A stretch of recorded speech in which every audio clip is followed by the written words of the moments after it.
Om Swastiastu, Tabek Selamat Nirwana Latte, Salam Sujud Kerendam Lembang. Saudara sekalian, bertemu kembali kita dalam mata kuliah Ayurveda yang kita laksanakan secara online dalam rangka masih dalam situasi pencegahan COVID-19, di mana kita harus belajar dan bekerja dari rumah. Dalam kesempatan tutorial kali ini kita akan membahas tentang asal-usul Ayurveda, terutama terkait dengan siapa sesungguhnya tokoh-tokoh yang berperan besar dalam menyusun kitab-kitab yang sekarang jadi dasar-dasar dari Ayurveda. Nah, sebagaimana telah kita bahas sebelumnya, Ayurveda itu telah berkembang sejak 3000 sebelum Masehi di peradaban lembah Sungai Indus. Ya, kita tahu bahwa peradaban Sungai Indus itu diakui sebagai peradaban yang paling tua di seluruh dunia, dan di sana sudah ditemukan ajaran-ajaran yang terkait dengan Ayurveda, karena diyakini Ayurveda ini juga terkait dengan kitab Atharva Veda, ya, Veda yang keempat. Nah, saudara, di sini Ayurveda diyakini diterima oleh para maharsi, diterima dan disampaikan oleh para maharsi langsung dari Tuhan Yang Maha Esa lewat garis perguruan yang disampaikan dari guru kepada murid, turun-temurun kepada muridnya, sehingga bertahan dari ribuan tahun yang lalu sampai dengan saat ini.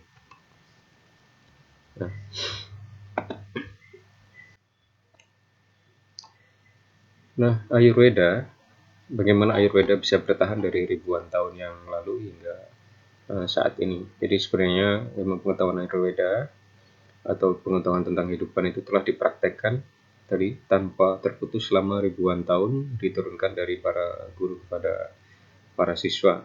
Ya, sebagaimana kita ketahui bahwa Ayurveda menyediakan metode pengetahuan untuk hidup seimbang, pencegahan penyakit dan rasa sakit, untuk perawatan penyakit yang saat ini dianggap tidak dapat disembuhkan.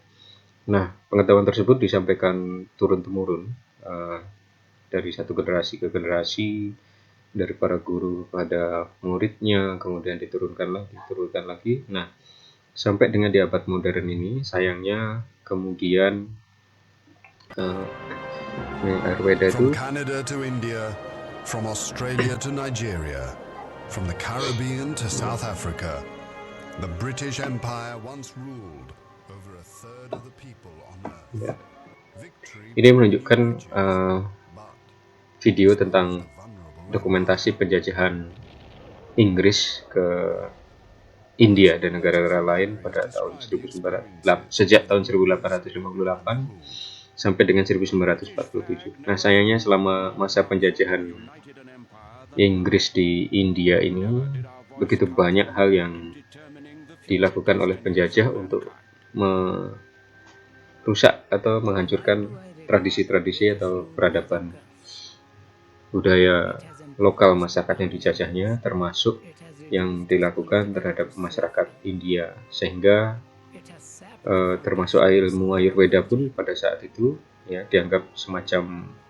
klinik gitu ya, dianggap sebagai pengobatan yang karena mengikuti metode psikologi, kemudian ada kaitannya dengan obat-obatan, kadang itu dianggap sebagai klinik atau perdukunan, sehingga justru dilarang oleh pemerintah Inggris.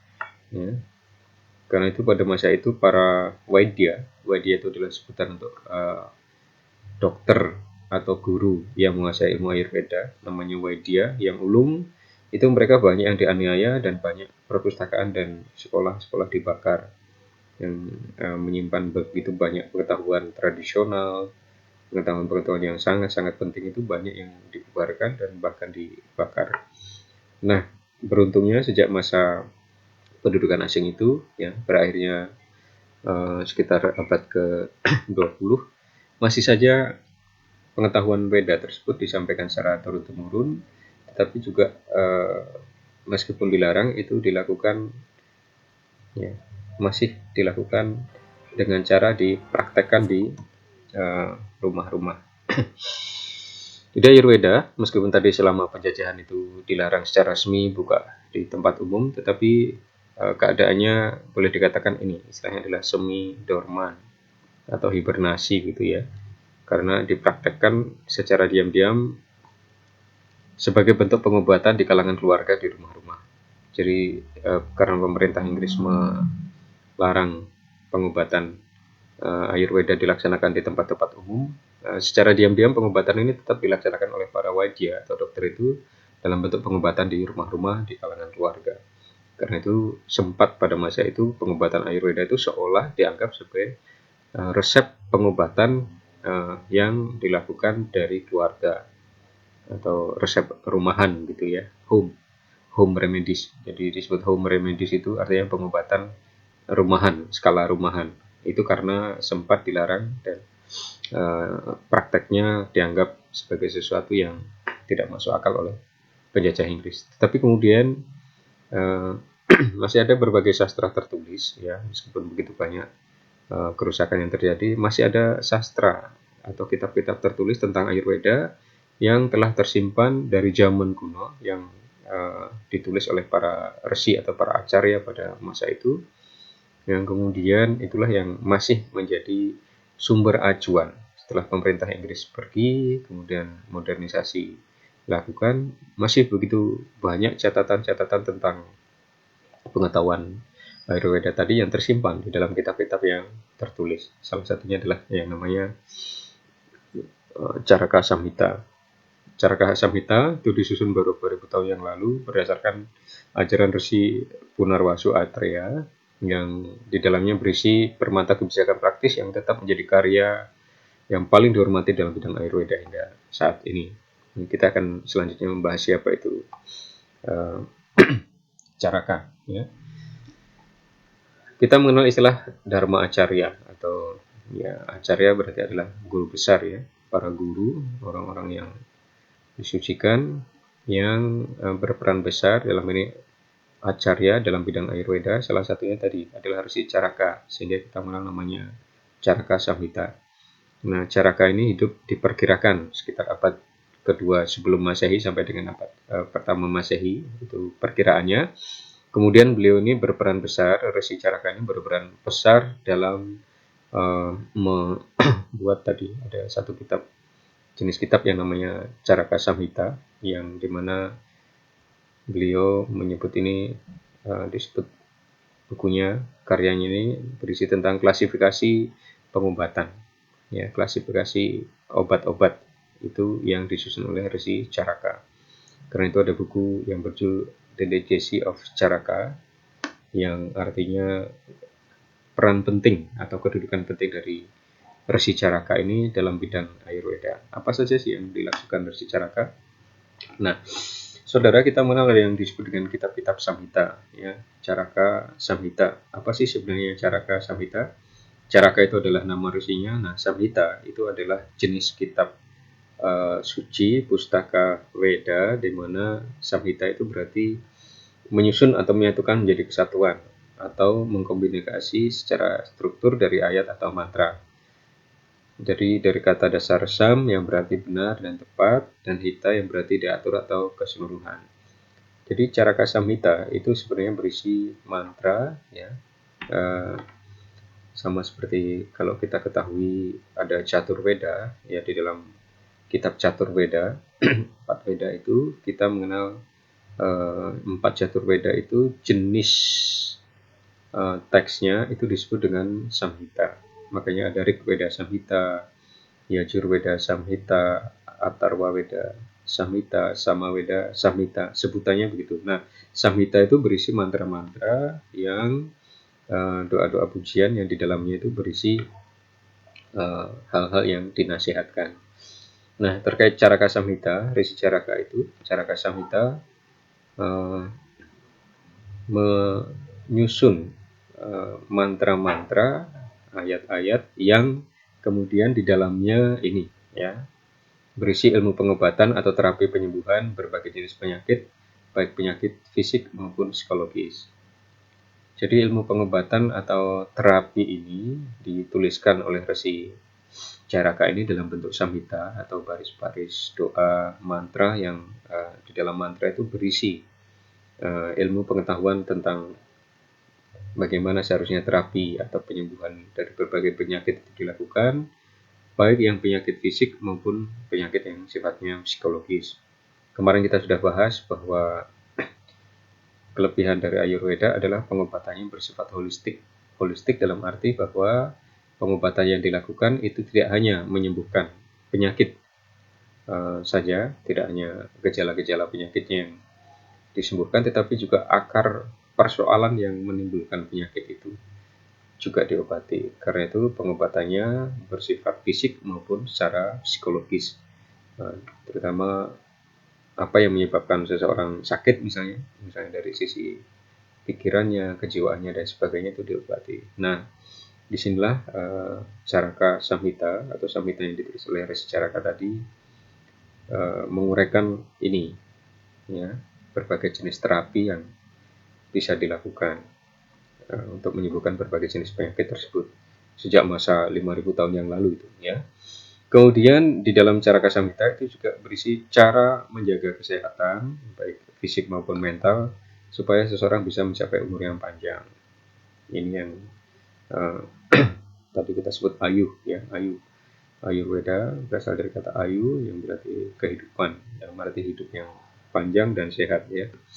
Kemudian Caraka Samhita itu juga dilengkapi dengan ilmu klasifikasi secara sistematis, kandungan obat dan manfaat kesehatan dari ratusan jenis tumbuhan dan tanaman. Jadi Resi Caraka ini, yang tadi disebut ada istilah classification of medicine, itu karena dalam Caraka Samhita itu terdapat ilmu pengetahuan tentang ratusan jenis tanaman, tumbuhan, dan produk-produknya.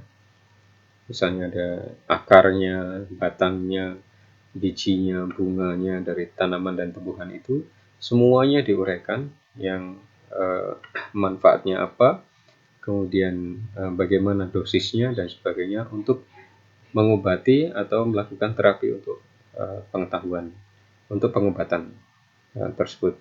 Sehingga ini menjadi fondasi bagi pengobatan herbal modern. Kita tahu pengobatan tradisional itu dalam bentuk herbal, ya. Nah, herbal itu berarti tanaman dari kata herb, ya, herbal. Nah, sejak ribuan tahun yang lalu, manfaat atau kegunaan dari masing-masing jenis tanaman itu sudah diuraikan oleh Resi Caraka dalam bukunya ini, Caraka Samhita. Karena itulah sekali lagi Caraka Samhita itu juga menjadi fondasi bagi pengobatan herbal modern. Selain itu, saudara, ada yang lebih tua, yang lebih dahuluan. Ada yang juga berperan besar pada ilmu pengobatan Ayurveda adalah namanya Resi Susruta atau Susruta Acarya. Beliau berperan besar, cabang pengetahuan Wedanya, Ayurvedanya itu ilmu tentang bedah, ya. Susruta menyusun Samhita juga yang di dalamnya nanti berisi ilmu pengetahuan khususnya terkait dengan, kalau zaman modern itu disebut dengan bedah, ya, bahkan ada ilmu bedah plastik dan sebagainya.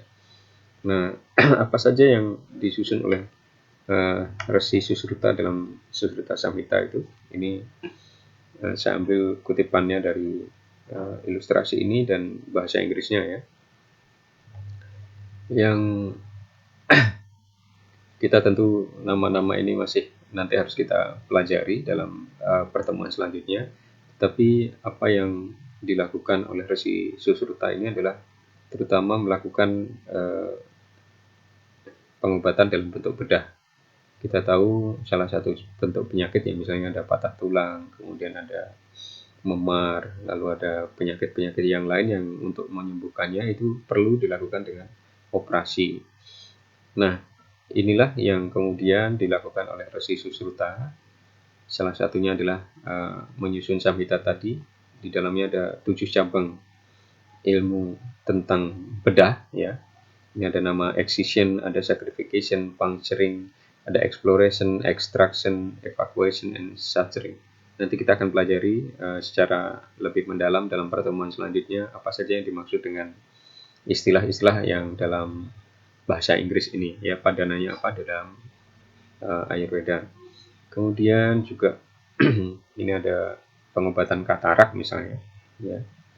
Ini makanya tadi dalam ilustrasi yang disampaikan Susruta itu, Resi Susruta ini sedang melakukan pengobatan yang dalam penyakit modern sekarang disebut dengan katarak ya.